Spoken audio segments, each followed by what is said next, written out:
ناظر کاظمی آپ کی خدمت میں حاضر ہے اور یہ پروگرام روزانہ آپ کی خدمت میں پیش کرنے کی سعادت حاصل کرتے ہیں شان و فخر۔ آج کے پروگرام کی ترتیب سن لیجیے۔ آغاز حسب معمول انشاءاللہ العزیز حمد باری تعالی سے ہوگا۔ نعت رسول مقبول صلی اللہ علیہ وآلہ وسلم کے علاوہ آج سلسلہ ہے اقوال کریمانہ، ریاست کی ذمہ داریاں۔ اس موضوع پر گفتگو کریں گے مفتی خلیل احمد یوسفی۔ نعت رسول مقبول صلی اللہ علیہ وآلہ وسلم ایک قرآنی دعا اور درود و سلام حسب سابق ہمارے آج کے پروگرام صراط مستقیم کا حصہ ہے۔ قرآن حکیم فرقان حمید کی سورہ حشر میں ارشاد باری تعالی ہے، وہی اللہ ہے جس کے سوا کوئی معبود نہیں، وہی ذات باری ہے جو پوشیدہ اور ظاہر کا جاننے والا، وہی جو بڑا مہربان بہت ہی رحم کرنے والا ہے، وہی اللہ ہے جس کے سوا کوئی عبادت کے لائق نہیں، وہی حقیقی بادشاہ ہے، ہر عیب سے پاک ذات، سلامتی اور امن دینے والا، نگہبان، غالب، زبردست بڑائی والا۔ اللہ ان لوگوں کے شریک مقرر کرنے سے پاک ہے۔ وہی اللہ ہے جو تمام مخلوقات کا خالق، ایجادات و اختراع کرنے والا، صورتیں بنانے والا۔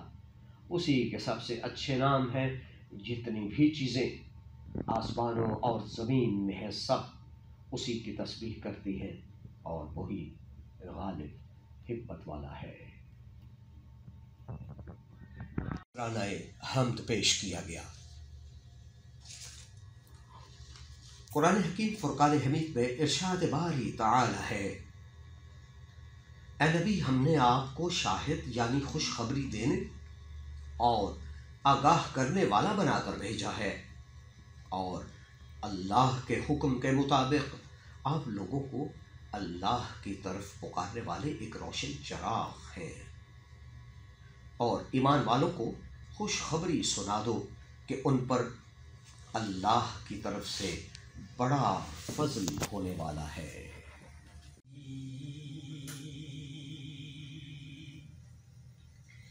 رحمت رسول پاک ہے، کونین کے لیے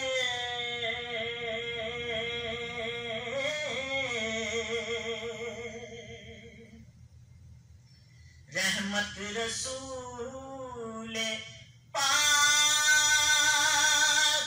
ہے، کونین کے لیے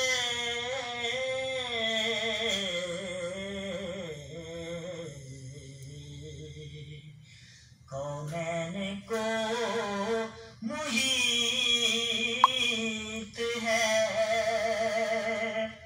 رحمت حضور کی۔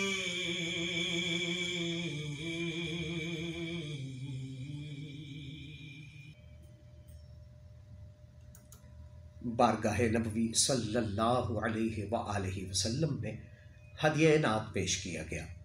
یہ خوبصورت آواز تھی شبیر احمد گوندل کی اور کلام تھا حافظ مظہر الدین کا۔ نور کا گھر نور، کلام و آواز محمد اعظم چشتی۔ قبولیت کی ان گھڑیوں میں اللہ رب العزت کی بارگاہ میں دعا کے لیے ہاتھ پھیلا لیجئے۔ بسم اللہ الرحمن الرحیم۔ ربنا ظلمنا انفسنا وان لم تغفر لنا وترحمنا لنکونن من الخاسرین۔ آمین یا رب العالمین۔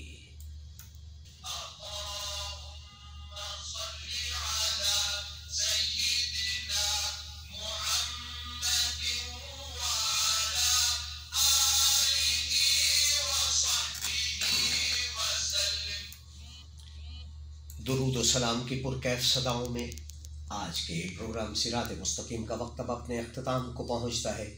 میزبان سید ناظر کاظمی، پروڈیوسر شاہ رخ فخر کو اجازت دیجیے۔